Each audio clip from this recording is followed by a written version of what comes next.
So good morning, so wonderful to see everyone. This week, the Parsha is called Vayeshev.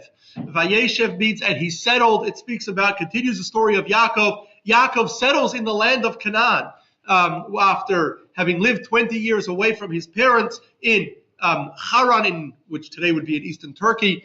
He now moves south to the land of Canaan. He now is down to only 3 wives. One of his wives, Rachel, died in last week's Parsha. He has 13 children, 12 sons. His youngest son, Binyamin, was born when Rachel died, just before they arrived in Hebron, and one daughter, Dinah.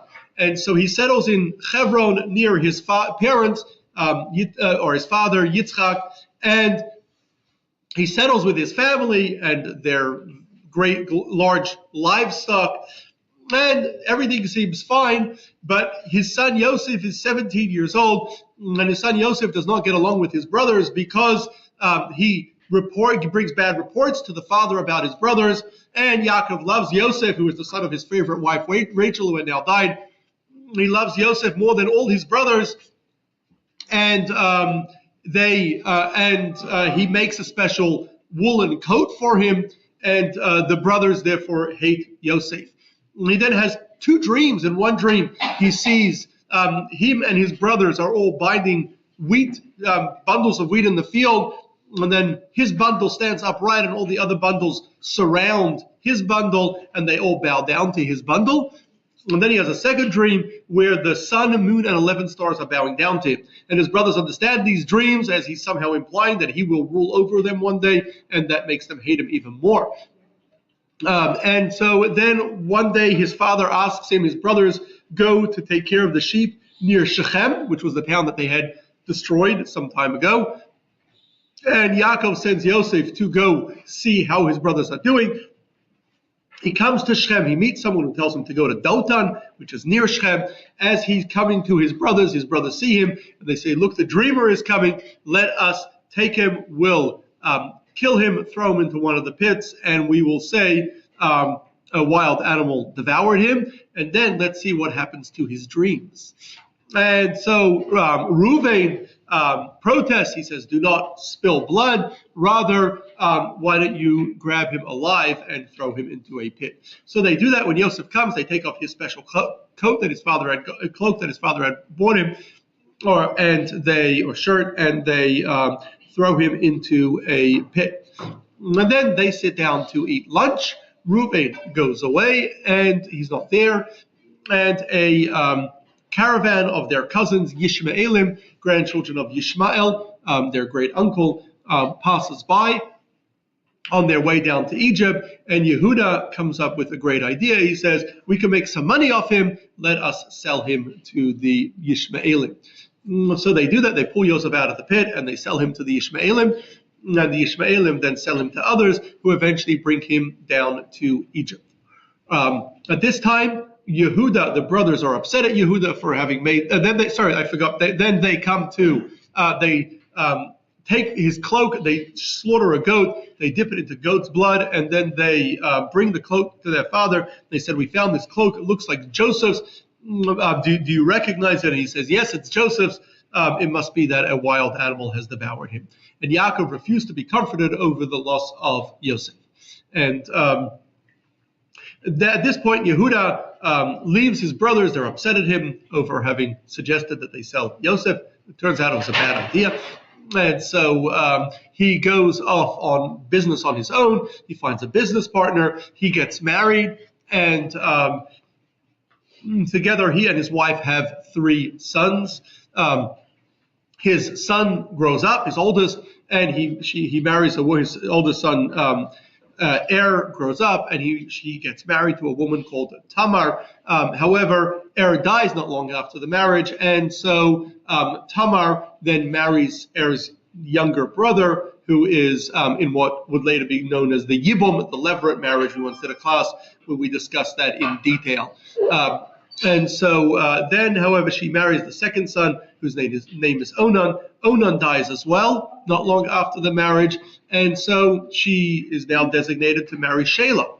Yehuda says, well, Shelah's too young to get married. He, of course, has no intention of her marrying Shelah. He doesn't trust her. 2 of her husbands died, not long after the marriage. So, Tamar sees Sheila. Some time has passed, and nothing has. And Yehuda does not seem to be eager to allow her to marry Sheila. She cannot go marry anyone else because she's kind of trapped in this levirate marriage. And so she is looking for a way out. She hears that Yehuda himself is traveling to shear his sheep. And so she goes on the crossroads. She dresses as a prostitute. And Yehuda sees her, and he goes to her, and he asks her for her services. And she says, "What will you give me?" She offers a sheep. She says, "Well, I need some sort of pledge." So he gives her his staff, his cloak, and his ring that had his signature on it as a pledge until he gets her the goat. And then he impregnates her, not realizing who she is. And he didn't expect her to be there. And then he sends his partner to go find her and get back the pledge. And the partner looks for the prostitute, and he cannot find her. She disappeared. And sometime later, Yehuda hears that his daughter-in-law, who was designated for his son Sheila, has become pregnant, and she clearly has had an affair with someone. And Yehuda, as would have been tribal custom at the time, orders that the family gets to choose what her punishment should be. He says she should be killed for what she had done. And as she's being taken out to be killed, she pulls out the cloak, stick, and ring, and she says, "I am pregnant to the man whom these belong to. Ask Yehuda if he knows whom they are." Yehuda sees them, he recognizes that it's him, and he immediately stops the execution. And she then has twins. She has two children, Peretz and Chetzron, and these two sons are then raised by Yehuda as his sons. Peretz and Zerach, and these two sons are then raised by Yehuda. Then the Torah goes back to the story of Joseph. Joseph, meanwhile, comes down to Egypt. While there, he is sold to Potiphar, who is the chief butcher of the king, and over there, he becomes very, very successful, and soon he becomes in charge of Potiphar's household. And Potiphar's businesses and household become extremely successful thanks to Joseph. And Potiphar trusts him with everything except for his wife. He doesn't trust him around his wife. Joseph himself is very good looking.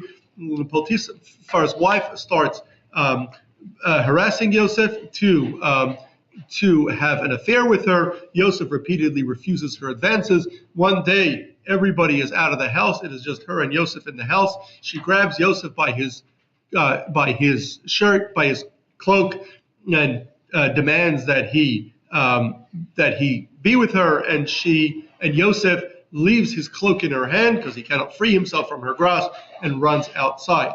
She gets very upset at Joseph. And so when the other people come home, she says, "Joseph attempted to rape me. He took off his cloak, and and then when I started screaming, he left his cloak with me, and he ran out." And so Potiphar, when he comes home, has Joseph thrown into prison. Joseph is now in prison over there. Again, everybody seems to like him, and he becomes, as a prisoner, in charge of the prison. The prison warden puts him in charge of everything, and he is taken care of. And once again, he is very successful in what he does.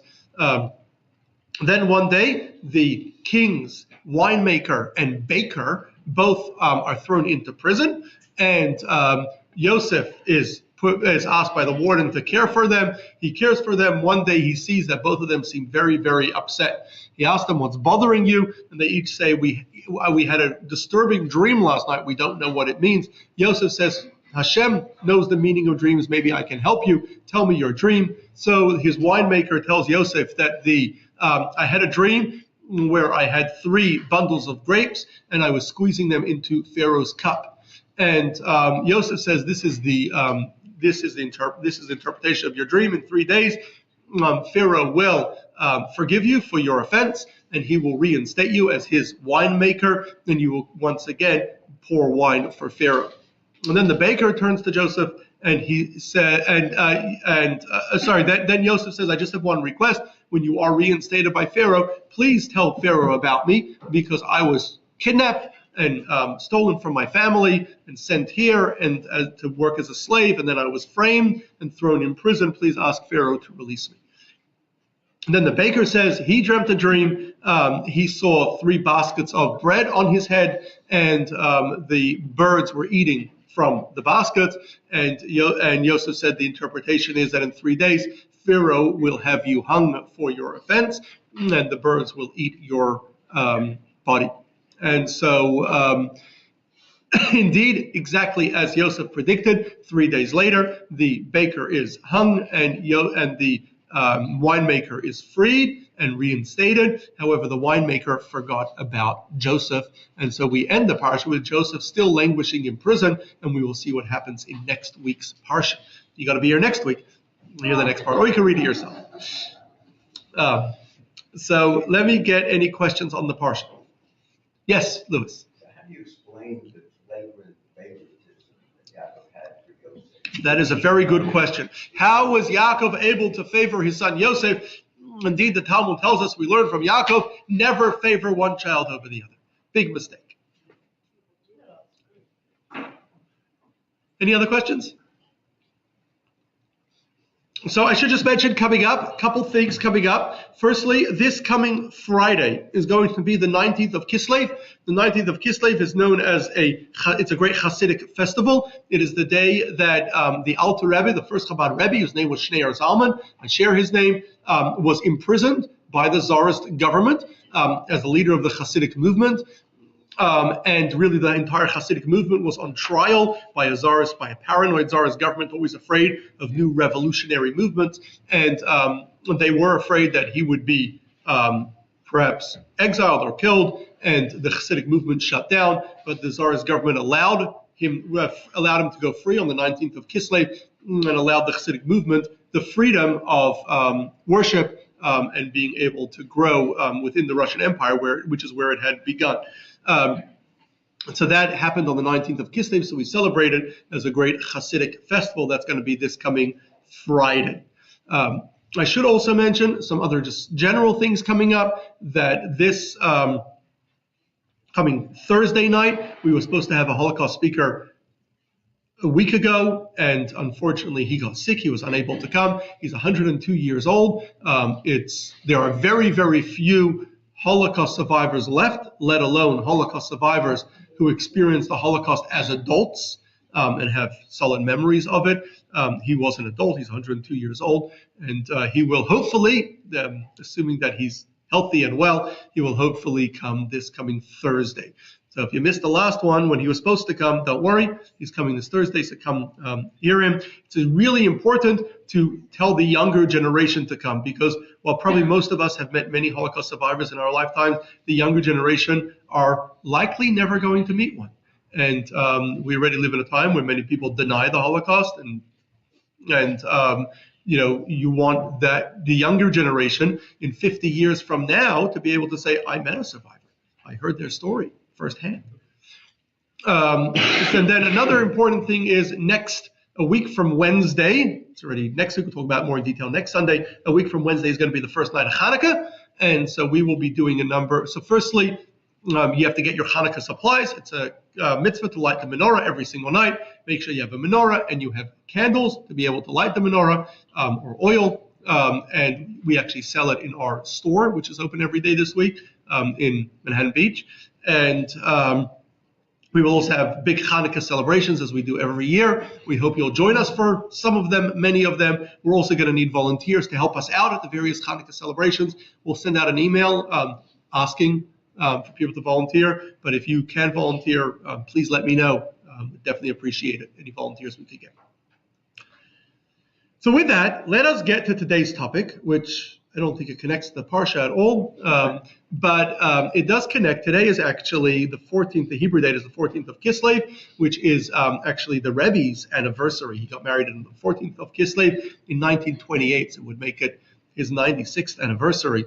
I think that's why I chose to do this today. But the Rebbe actually, historically, Jews never really celebrated anniversaries, wedding anniversaries. It was a Western European or Western institution, celebrating anniversaries. Jews never did it historically, but the Rebbe strongly encouraged it and felt that it was a very good thing religiously to celebrate birthdays, anniversaries. We spoke once, we did a class on celebrating birthdays, but anniversaries are a good thing too. But anyway, we're going to talk about one aspect of the marriage, of a Jewish marriage that is, and that is the Ketubah. What is a Ketubah? So when a Jewish couple gets married, one of the important parts of the marriage is the Ketubah. The Ketubah is essentially a required prenuptial agreement of obligations that the groom will give the bride during marriage and in event that the marriage dissolves with divorce or death. Now, a Jewish couple must have a kosher Ketubah to be married. The groom gives the bride the ketubah at the marriage ceremony under the chuppah, the marriage canopy, and then they must retain that ketubah throughout their marriage. In event that the ketubah is lost or destroyed, the couple may not live together until a new ketubah is written. You can write a new ketubah very easily. But until a new ketubah is written, they cannot live together. I have before been called by couples who lost their ketubah saying we need an emergency ketubah written, and we can do it very quickly, write a new ketubah for them. Rabbi, do you have to get new witnesses? Yes, you need new witnesses. So new witnesses are allowed. New witnesses, new ketubah, yes. Yes.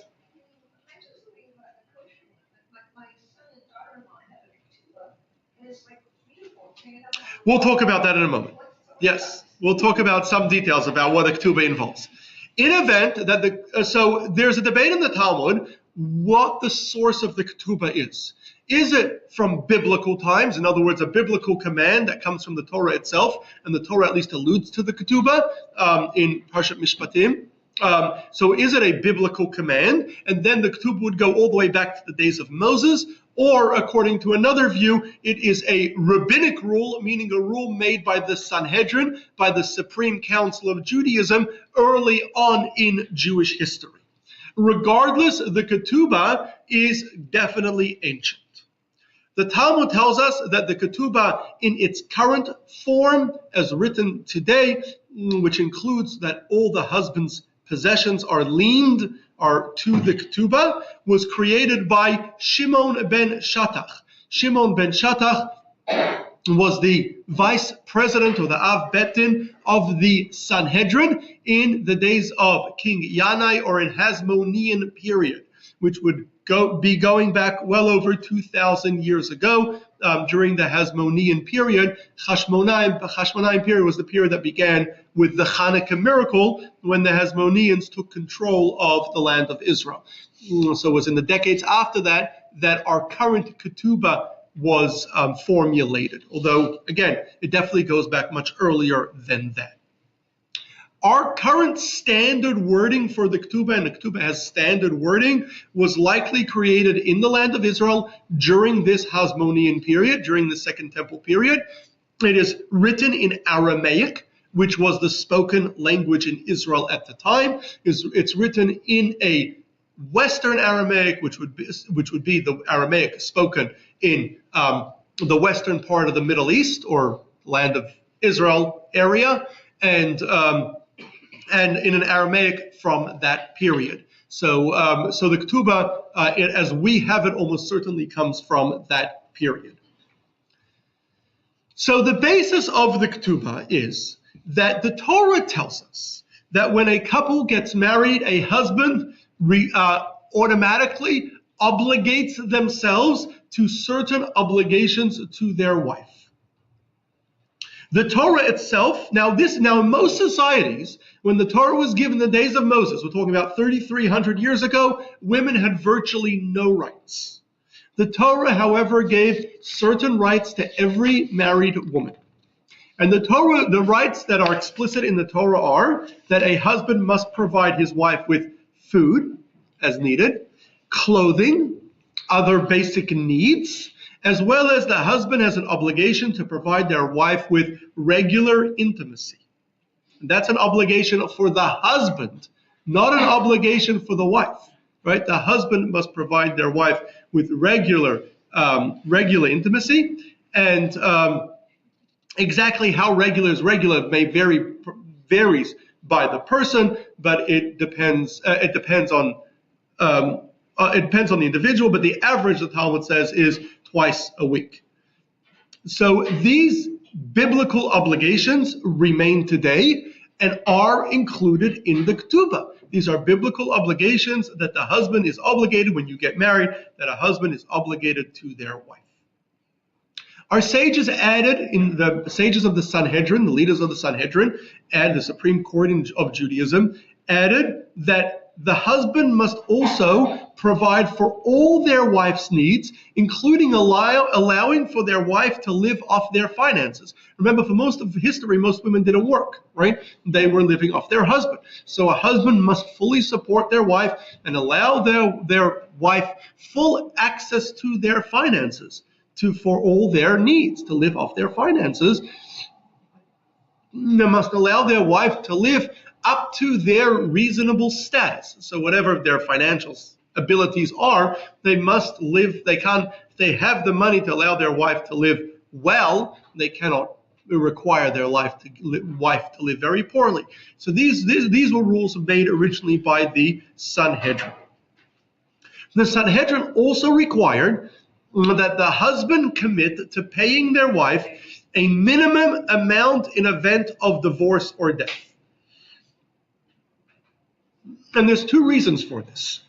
Firstly, it placed a cost on the husband to divorce, so that, especially in a time when men had a lot more power in society, it was easy for men to say, I don't like my wife anymore, switch him out for somebody else. And so the Torah puts a financial penalty on that. You can't do that easily. There is a significant penalty. It's going to cost you if you want to divorce. So that was one reason for this ketubah penalty. And the second is that in event of a divorce or in the husband's death, it gives the woman a means of survival, how she's going to financially support herself in event of the divorce, so that she isn't thrown out of the house penniless, again, in a time when most women did not work. In event of death, the ketubah also gives the wife the right to remain on her husband's estate and live off his estate for the rest of her life or until she remarries, and that is in lieu of taking the lump sum of the ketubah amount. Under Jewish law, a wife does not inherit her husband, and we spoke about that and common workarounds in our class on Jewish inheritance that we did a few months ago in more detail. But the ketubah does give the wife the right to live in her husband's house, off her husband's estate, for the rest of her life or until she remarries. Yes, Hillary. What about if the wife gets rid of the husband? What entitlement does the husband have? The Torah does not give, if the wife decides to divorce the husband. So we'll soon talk about who gets to agree on divorce, but the husband does not get anything when the wife divorces. It's the husband who must pay the wife, not the other way around. And that is based on the society that throughout most of history, husbands earned money, wives did not. Husbands generally earned a lot more. Even if the wife did earn something, the husband earned a lot more than the wife. So the husband must pay the wife when they get divorced, not the other way around. No matter what. Unless there are exceptions, unless she is unfaithful or the like, then she loses the right to her. Only if she's unfaithful, then it might be a different story. Then she can lose the right to her ketubah, yes. So how much is this lump sum of the ketubah? So our sages ruled that the minimum amount of the ketubah for a virgin who is getting married is 200 zuz. Well, for a woman who is not a virgin, the minimum is 100 zuz. How much is a zuz? So a zuz is 0.17 ounces of silver. So 200 zuz is then 34 ounces of silver. Now, Today, that's not a lot of money. The silver today, I just checked last night, silver today is $30 an ounce. And so you're talking about $1,100. It is not a lot of money at all. However, during temple times, when this amount was set over 2,000 years ago, it was a very significant amount. We're told it was about 8 months of average wages. So if you want to think of the equivalent of what it would have been worth when it was set, today the average wage in the United States is about $60,000 a year, annual wage. 8 months worth, or 2/3 of that, would be about $40,000. So then it would be about $40,000 if we look at it today. However, our sages did not adjust this amount, did not put any peg for inflation. It doesn't adjust to inflation. So the 200 zuz remains a set amount today. Over history, precious metals generally act like money, where their value deflates. You can tell that to everyone who tells you to invest in precious metals. But over history, their value deflates. Prices are just like money. The value of money deflates. The value of goods inflates, right? Versus the money that, right? The money's worth less, and your things you're trying to buy is worth more. So precious metals tend to act like money and tend to deflate over history, making gold, silver worth significantly less than they were worth hundreds, let alone thousands of years ago.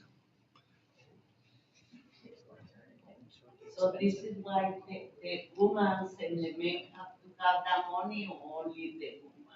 The man must give the woman, must commit that in event of divorce or death, or his death, he must give the woman this kind of money.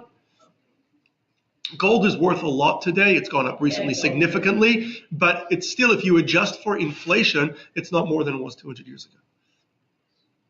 It's for get that benefit, you have to go with the rabbino, or you have to go with We'll talk about. So our sages allowed the groom then to add to the ketubah as much as they choose. And historically, the way that was done was couples, and especially as the value of the 200 zuz went down with inflation over history, so couples would negotiate the amount of the ketubah, which depended very much on the wealth of the groom and the family, right? They would negotiate. How much are you going to write in the prenup that you're going to give her in event of divorce or death? And it was up for negotiation, and they would negotiate. In Ashkenazic communities, we have begun already close to 1,000 years ago to put a standard amount of the addition to the base 200 zuz. The standard amount that Ashkenazim put in is 100 kesef tsuri. Kesef tsuri is about 8 times a zuz. It's about 800 zuz. It's about 136 ounces of silver, which is about $4,000 worth in today's prices. Remember, this was a price set close to 1,000 years ago, when that, again, would have been worth significantly more than it is worth today. Now, the actual amount and value of the ketubah does not matter too much in modern times, which is why Ashkenazic Jews close to 1,000 years ago stopped negotiating the amounts. Sephardic Jews, until fairly recently, continued negotiating the amount. However, there's a really important reason why the impact of the ketubah changed. Under biblical law, under the law of the Torah, in order to get divorced, a divorce must be done with the husband's agreement. It cannot be done against his will, except in a situation when he is required to divorce. So if there is abuse or there is cheating, in a situation the husband is required to divorce, it can be done, the courts can force him. However, other than that kind of situation when we are requiring them to divorce, the divorce can only be done with the husband's agreement. However, under the Torah's original law, the divorce did not have to be done with the wife's agreement. It could be done against her will. However, for that reason, our sages provided the ketubah, so that the husband would be disincentivized to divorce his wife against her will. In addition, and we spoke about this some time ago, and I recently posted it, our class on, in addition, under Torah law, a husband was not only allowed to divorce his wife at will, but is also allowed to take a second wife.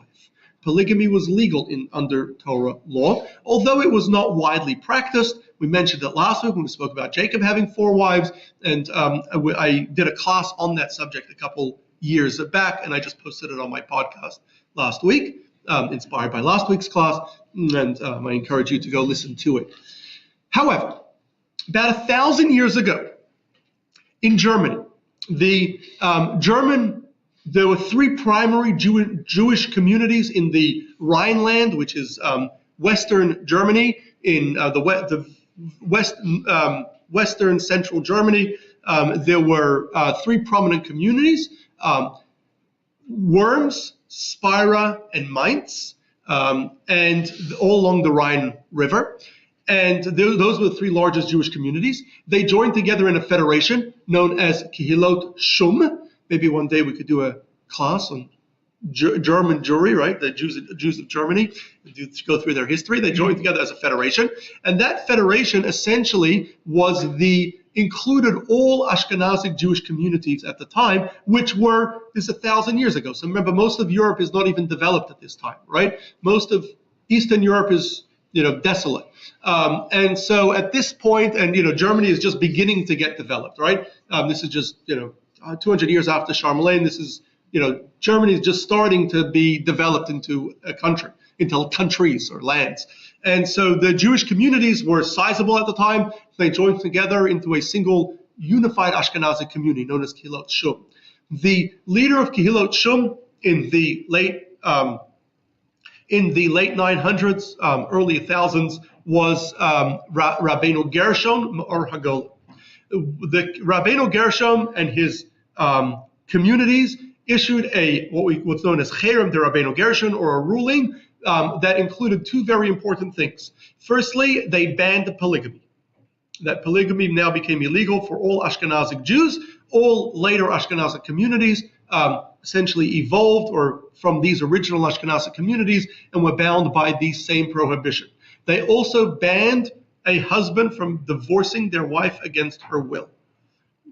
So now, just as one could not get divorced without the husband's agreement, one also could not get divorced without the wife's agreement. Except, again, in a rare instance where divorce is required by Jewish law. But other than that, unless the Bet Din, the Jewish court, requires the couple to get divorced, the divorce must be done with both sides agreeing. As a result, the need for the Ketubah is much less, firstly, because a husband cannot just divorce his wife at will anymore. It must be with her agreement, right? Furthermore, since it has to be done with the wife's agreement, so if a husband wants to get divorced and the wife feels that she does not have finances to care for herself after the divorce, right? She can negotiate. She can say, I'm not getting divorced until you agree to pay me X amount, regardless of what it says in the Ketubah. I want much, much more than that, because otherwise I won't be able to live. Otherwise you cannot divorce me. And now the husband is stuck, right? He would not be able to remarry. And not only that, he must continue providing for her needs until they both agree to a divorce. So once Rabbeinu Gershom, once they banned divorcing without the agreement of the wife, so now a ketubah is no longer that relevant, because every Jewish divorce involves a negotiated settlement. And that negotiated settlement doesn't matter so much what it says in the prenup, it matters what you negotiate right now. You need both sides to agree, and either side can force the other by refusing to accept the divorce. And you need both the agreement of both sides. Now, that leads to a different issue, which we once spoke about when we did our class on agunas. What happens if one side really, really wants to get divorced and the other side really, really does not, and they cannot come to an agreement? And that's a subject of its own. We once spoke about that and what we do with that and how to deal with it, an issue of its own. But anyway, regardless, what that means is that the amount of the ketubah doesn't really matter that much, which is why in Ashkenazic communities, not long after this rule was made, and this rule applied to all Ashkenazic communities, the amount that the groom added was kind of frozen at the 1,100 kesef tzuri, because it didn't really matter how much it said in the ketubah. Regardless, every divorce led to a negotiated agreement. In event of the husband's death, again, the amount of the ketubah can be given to the wife as a lump sum, but realistically, most women don't take it. Rather than taking the amount given as a lump sum from the estate, most women would prefer to live off the estate. Right? You do much better by continuing to live off the money. And essentially what the Bet Din, what the court would do is, before giving any heirs, any children, giving any part of the estate, they would first separate enough for the wife to live off for the rest of her life. So she's going to get a lot more than the ketubah from that. So therefore, the amount of the ketubah no longer is that relevant. What happens if the husband dies and they haven't done anything and doesn't leave anything? Then she doesn't get anything. Then it's a real problem. Like you're saying that, It only helps if there's an estate. If there's no estate and he dies penniless, then she gets nothing. Yes. So now, in more recent years, although never officially done, Sephardic Jews have also adopted Chayim de Rabbeinu Gershom, not to practice polygamy, not to marry a second wife, and not to divorce a wife against their will. And so therefore, for Sephardic Jews also, it is no longer relevant as much the amount of the ketubah. Furthermore, what happened in modern times is, while historically Jewish communities generally had some amount of autonomy, and disputes between Jews, financial disputes, were usually resolved not by Christian courts, but by Jewish courts. And there was no such thing historically as secular courts. In Europe, it was either Christian courts or Jewish courts. In the Middle East, it was either Muslim courts, Christian courts, or Jewish courts, and Jews went to Jewish courts. However, in modern times, with the rise of the secular state in the 19th century and onwards, the secular state now has jurisdiction over all citizens in the state and final jurisdiction, and that means that rabbinic courts the Bet Din, no longer holds their own power. And we once spoke about this change when we did our class on the Bet Din on the Jewish courts. So now, as Jews who are committed to observing Torah law, we should voluntarily submit to the Bet Din, to Torah law. However, ultimately, the Bet Din's rules remain unenforceable, and the laws of the land are enforceable because the courts have the power of the police in their hands, and they can give orders, and those orders are enforced. Now, modern laws in modern times, in the 20th century, in virtually every country, has given women many, many more rights in death of their husband or in divorce than they have had historically, including more rights than the Torah had originally given. Today, in all states in the United States, women generally receive 50% of the estate in divorce. And depending on, unless there's a prenup. Plus, women generally receive alimony if their husband was previously supporting them in divorce. And the details vary, of course, on the specific situation. But given the laws of the land, given that a woman who gets divorced, a couple who gets divorced, would generally split their estate 50-50. And if the husband is earning significantly more than the wife, he would have to continue paying alimony. Given that under the laws of the land, the wife can get much, much more than the ketubah, many, many times more. And as we said today in a divorce, the wife has the right essentially to negotiate whatever she wants, because she always has this option to say, I'm not going to take the divorce unless you agree to this. So today, generally a couple is going to come to some sort of agreement similar to whatever the laws of the land are, which is usually what's going to happen in court regardless. You could do the same thing in Bet Din, and they would come to some sort of split agreement. In any such agreement, the amount of the ketubah is generally waived, whatever amount it may be, and as a result, the amount in the ketubah is no longer enforced, and therefore no longer all that relevant. And yet, the rule of the ketubah remains. because firstly, the ketubah itself, in addition to offering the amount that the husband must give upon death or divorce, it also includes obligations that the husband has to support their wife with all necessities.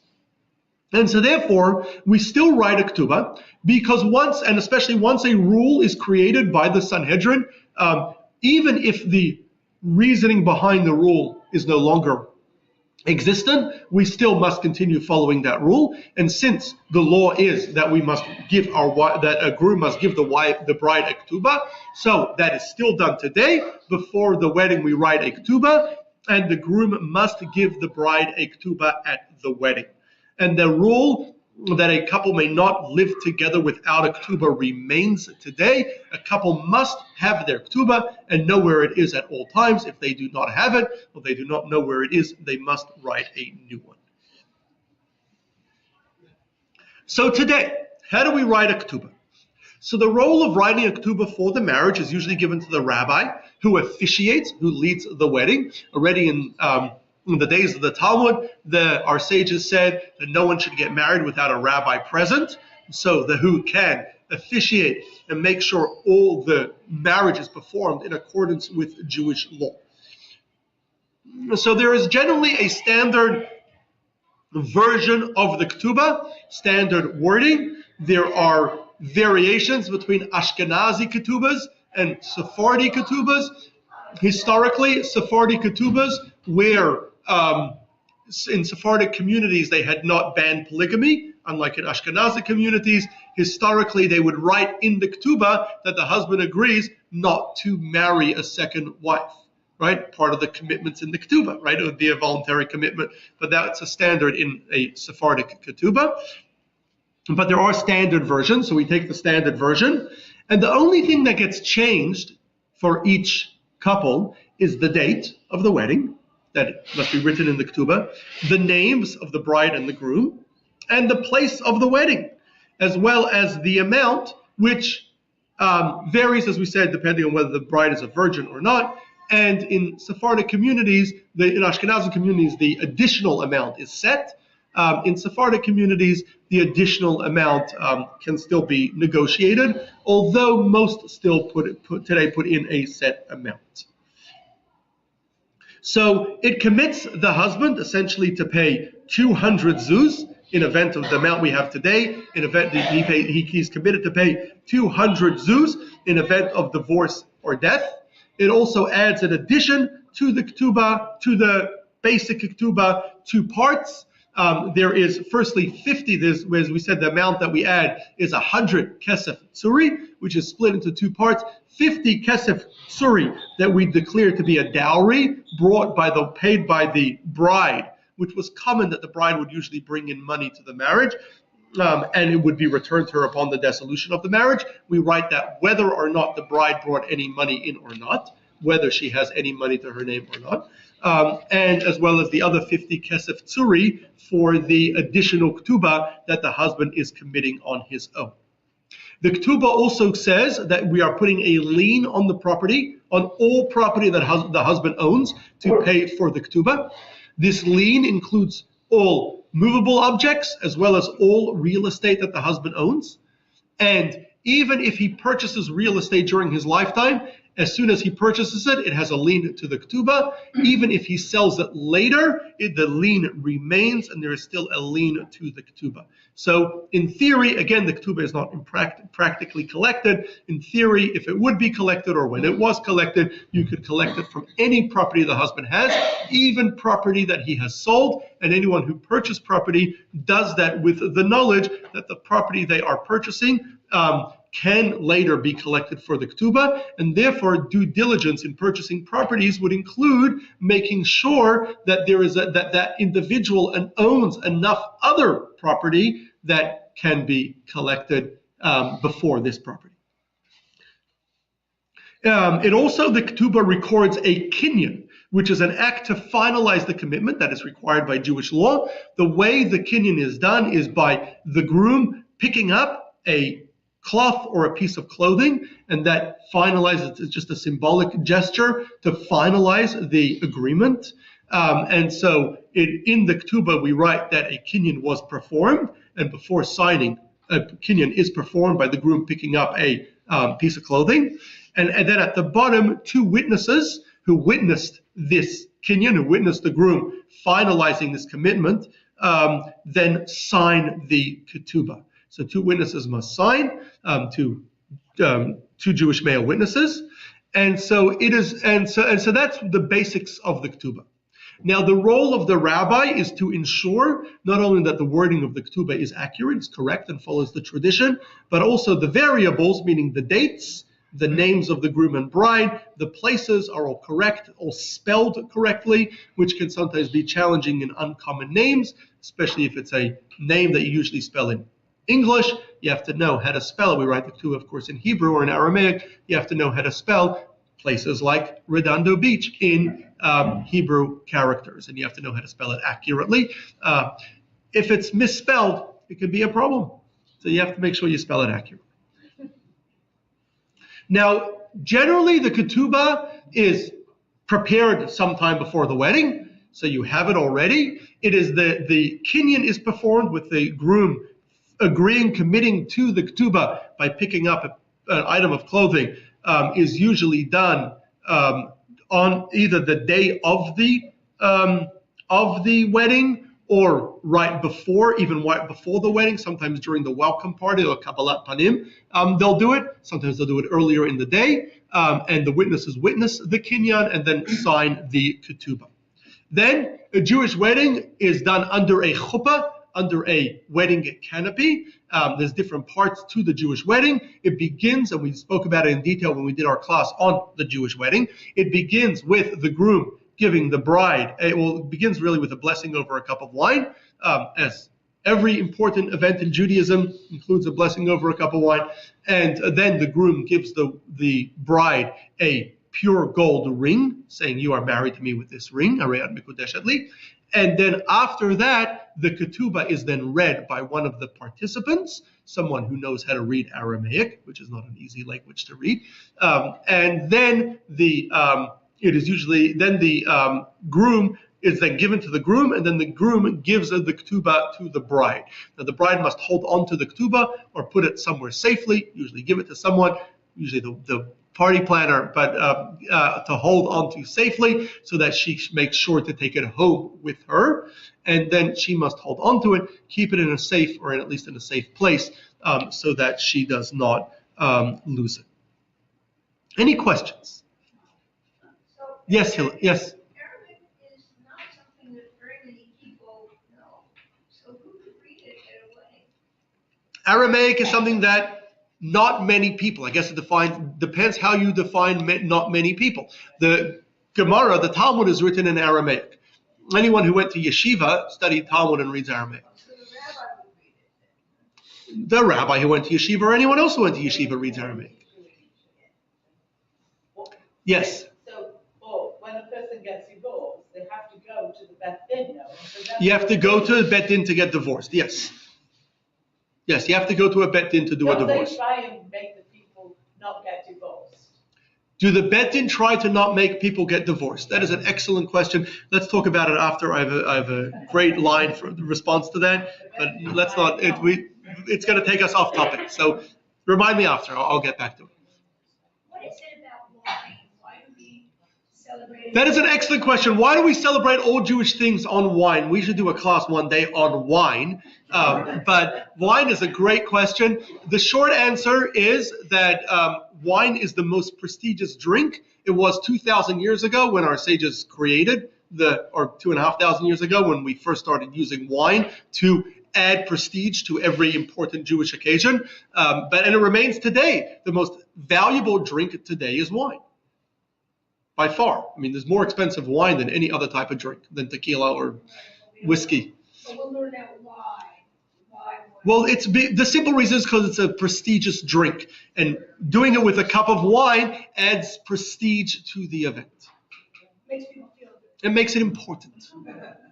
Marla. So if all those elements are carried out, then it's a kosher ketubah. If the ketubah has all those details that I mentioned and signed with two witnesses, it's a kosher ketubah. Yes. Okay. Yeah. So I was wondering because they don't have it hanging out. Yes. on the wall. It's Yes, and Okay. I've learned I can read a ketubah and within a minute tell you if it's kosher or not, depending on what it says in it. Yeah. Yes, Barry. First of all, I want to know more about wine. Eric owns a winery. Well, that's how to make wine. We're talking about wine in Judaism. Yes, Barry. There's a friend of ours, his name is Jonathan Kirsch. He's a famous writer on Jewish subjects. He's an attorney, he's a patent attorney.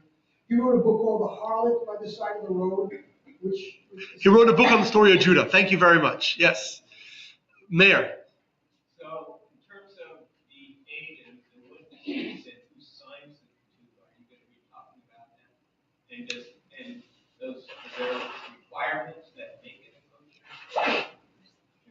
There are requirements that make it a kosher ketubah. The requirements are simply that it include the standard text of the ketubah with the names written correctly, the place and date all written correctly. A kinyan is done, and which is when the groom finalizes the agreement by picking up an item of clothing, and it is signed by 2 witnesses.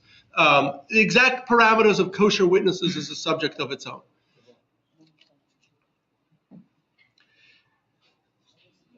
So ketubahs have been written throughout Jewish history. However, starting in the 17th century Renaissance Italy, which had a very sizable Jewish community, and Jews were very involved in Renaissance, both in sciences and in art in Italy. So Jews became very artistic, as did many Italians, at least among the elite.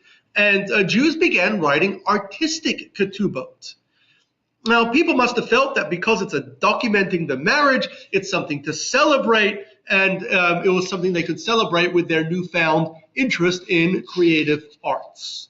So this led to many artistic ketubot, which, when you think about it, is a little strange, because the ketubah is basically a standard prenup agreement. Why would you decorate your prenup agreement, let alone display it proudly on the wall of your home? However, this began in the 17th century in Italy. In the 18th, 19th centuries, as the Renaissance spread to Western Europe, so did the artistic ketubot spread to Western Europe, and Western European Jews began to write artistic ketubot. It didn't really spread much beyond that. It was mostly in Italy and Western Europe was where we saw artistic ketubot. Many of those artistic ketubot were such beautiful pieces of art that they were retained, and many of them you can find in museums all around the world and libraries today. They're often sold at auctions as collector's items, these old artistic ketubot. Today, most Jews, as we did throughout history, use a simple ketubah, which is usually written on paper or on poster board. But there are many people who pay extra to have artistic, fancy ketubot. Today you can purchase printed art ketubot, which are fairly cheap because they're just printed. You're not paying that much for the design because they can print them again and again. And you can pay, if you really want to do it fancy, you can have a custom hand-drawn, hand-written artistic ketubah made for you. Regardless of how you make your ketubah, the rabbi must ensure that all the details are correct and it is written correctly. And so what usually happens is the printer or the artist will work with the rabbi. The rabbi, I would give someone tells me I want to do a ketubah with this particular artist. I always tell them before they start, the artists usually know, they need to get the text from me first. I send them the exact text and then they write it. When they're done with it, they send me a picture of it. I go over it.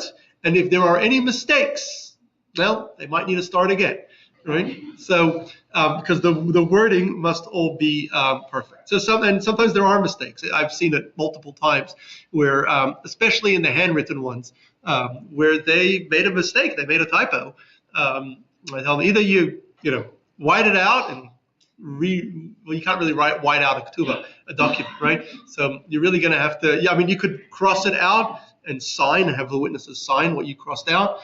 People don't usually want that with their fancy artistic ketubah, and so you're going to have to start again. So, but you don't need to have an artistic ketubah. You can have just a plain ketubah. You do need a ketubah You do, though, need a ketubah. Is it supposed to be the ketubah? Is it supposed to also have a symbolic thing? Like, see, my kids don't believe, because they've been married 25 years now, that ensured a long and Does the ketubah ensure a long marriage? I don't know, but you're not allowed to remain, Jews are not allowed to remain married without a ketubah. And if you lose your ketubah, you need to immediately write a new one.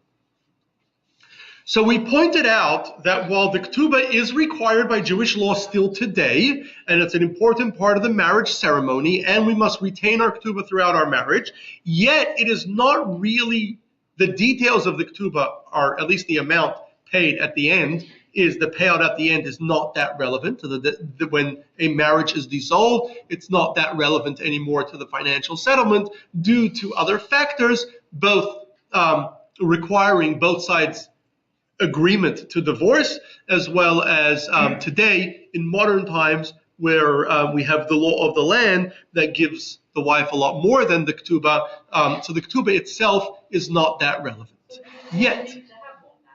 You absolutely do, because that's the law. And once the Sanhedrin create a law, it doesn't change, right? So that's the rule. So you need to have one. But again, its actual details are not going to be that relevant when the marriage dissolves, right? Now it is, though, there is something else that is really, really important about the ketubah. Your ketubah is extremely important for a totally different reason, and that is, the ketubah is the document of marriage. Although it's a prenup agreement, it also happens to note that this couple is married, right? Or got married. It is a document proving the marriage of this couple. We don't write any other, at least under Jewish law, we're not required to have any further marriage certificates besides the ketubah. We only write the ketubah. So it is your document documenting a Jewish wedding. Now, when a rabbi officiates a Jewish wedding, the most important role of the rabbi, in addition to writing the ketubah and make sure that the ring is a kosher ring, and a kosher ring means that it's pure gold with no jewels, no stones, and making sure that all the steps are done correctly. The primary role of the rabbi is to certify that the couple are allowed to get married. The Torah has many laws banning certain people to marry. It could be because they are related. It could be because they are still married and did not get a proper divorce from a previous marriage. It could be because they have a particular status, such as a mamzer, that bans them from marrying most Jews. There are stricter rules of marriage for a Kohen. Someone who is a Kohen is not allowed, has a number of rules, which we spoke about when we did our class a little while back on Kohanim, a number of rules of whom they are not allowed to marry, including a divorcee, a woman who has gotten divorced before. So the part of the rabbi's role is to ascertain that the couple are allowed to marry each other, right? And confirm that they are allowed to marry each other. And by signing off on the marriage and the ketubah, which is the document of the marriage, the rabbi has essentially certified that this couple is allowed to marry each other. Today, in modern times, we have a different challenge with regard to marriage. Today, unfortunately, most Jews in this country have assimilated and have little Jewish involvement. Many Jews, unfortunately, intermarry, which means many people have one Jewish parent, or 1, 2, 3 Jewish grandparents. Not all their parents or grandparents are Jewish. Many people go through various forms of Jewish conversion, some of which that are halachically valid and would make them 100% Jewish, some of which are not halachically valid, which would make them not Jewish, some of which are halachically questionable. As a result, now in addition today, while historically there were not a lot of benefits to being Jewish, someone who was not Jewish had very little interest in becoming Jewish. Today, there are many benefits to being Jewish, such as the ability to go to Israel and move to Israel, or the ability to even to go on birthright, to have a free trip to Israel, or the ability to maybe marry Jews that one wants to marry, who would not marry someone who isn't Jewish. There are various benefits today that did not exist through most of our history to being Jewish. It's unusual. Normally, being Jewish was something that at least did not have any, it had spiritual benefits, but it did not have too many practical, material benefits. Today, there are many material benefits to being Jewish. And so therefore, many people who claim to be Jewish there are many people who claim to be Jewish but are not halachically Jewish. So therefore, because of that, a primary role of the rabbi today when officiating a wedding is not only to ascertain that the two people can marry each other because they are divorced from all previous marriages and they're not related and they don't have any status such as a mamzer that would make them unable to marry, or a kohanic status that limits who they can marry. But the rabbi would also needs to ensure that both people who are getting married are fully Jewish halachically. And that can be a challenge to ensure that. The ketubah, certified by a competent rabbi, certifies essentially that these two people are Jewish. Now, today, when a lot of Jews are assimilated or not actively involved in a Jewish community, it may be hard to prove that somebody is Jewish. The ketubah then serves as your best evidence that you are Jewish. Therefore, even if someone gets divorced or their spouse dies, it's important today to hold on to the ketubah because that is the evidence of your Jewishness. Not only that, all of your maternal descendants can prove they are Jewish with birth certificates showing that they are your maternal descendants and that ketubah. Not only that, not only your maternal descendants can prove their Jewishness from your ketubah, but your maternal relatives, even distant relatives, can prove their Jewishness from that ketubah. We were once able to prove someone's Jewishness in this community when they were able to find their grandmother's first cousin's ketubah, all on the maternal side. So it's a document that can help many people prove their Jewish status. So therefore, the ketubah holds a whole different value today. Today, the ketubah proves that the couple was allowed to marry, and notably that the couple is Jewish, particularly in a time when it's hard to prove that people are Jewish, and we often, when we do have to prove people's Jewishness for marriage, when someone wants to get married, and we do research, and today there are organizations even that help with research to find that if someone is truly Jewish or not. The ketubah is the best form of evidence of someone's Jewishness, and even a ketubah of a grandmother or a maternal relative is the best evidence of someone's Jewishness. And therefore it's important to hold on to, and the first thing, of course, we look at a ketubah is if it is a kosher ketubah. Unfortunately, not all rabbis today who are officiating weddings are competently following halacha, following Jewish law, but if they are, they would ensure that they write a kosher ketubah, and then we could always, do research as to who the rabbi was if it's not a rabbi that we know. But you could see almost immediately if the ketubah is not a halachic ketubah, not an accurate ketubah, and so it's really important for that reason that we retain our ketubahs, we hold on to our ketubahs, although our sages originally instituted the ketubah as a kind of insurance for a prenup agreement to protect women in marriage from divorce for invalid reasons, or to ensure that they have resources following a divorce or the death of their husband. However, and today, although that detail is no longer relevant, nevertheless, the law of our sages still apply, and we still must write a ketubah and have a ketubah to be married. However, now today the ketubah holds and serves an entirely different purpose, but a very, very critical purpose, which is it is your best document of your Jewishness and your Jewish status. And therefore, it's really important to hold on to your ketubah, take a picture of your grandmother's ketubah, if you haven't, of your mother's ketubah, if you haven't, take pictures of any other relative's ketubah that you have, so you'll have it. One day, your grandchild might ask you, do you have a record of a ketubah? So you might need that one day. Sorry? Is it on your birth No. No, it's not on your birth certificate. You would need a birth certificate to prove that they are your granddaughter, right? So your religion is not on your birth certificate, not in this country, and regardless, even in places like the Soviet Union where religion was on your birth certificate, the secular government's definition of religion is irrelevant for Jewish law, right? So even someone who has a Soviet passport that says Jew, that doesn't mean they're Jewish necessarily, right? So you'd have to prove that they're Jewish. But the best evidence, you need a birth certificate if you have your grandmother's ketubah. Well, how do I know she's your grandmother? So for that, you would need your birth certificate and your mother's birth certificate. Birth certificates are very easy to find today. They're public record. Anyone can get a birth certificate of themselves or a relative very easily. But getting ketubahs is a lot harder to find. There's been some work in recent years in trying to create databases of ketubahs so that people can have an easier time searching.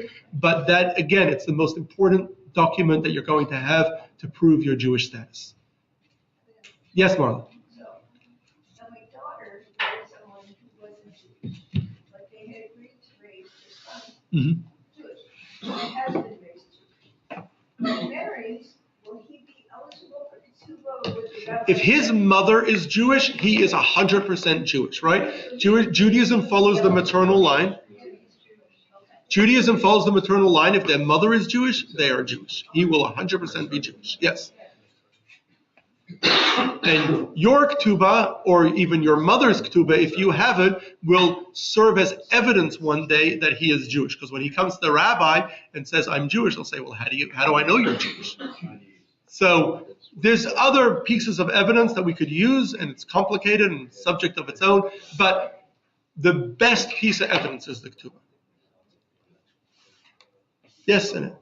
So if you couldn't find your grandmother's ketubah or your mother's and father's ketubah, could you write the temple they were married in and ask them to verify that they were married in the temple? You definitely should, and that's usually what I do. If someone tells me that they want to get married and they cannot find their grandmother's ketubah or their parents' ketubah, well, your parents members of a temple. Which temple, which synagogue were they members of? Who was the officiating rabbi?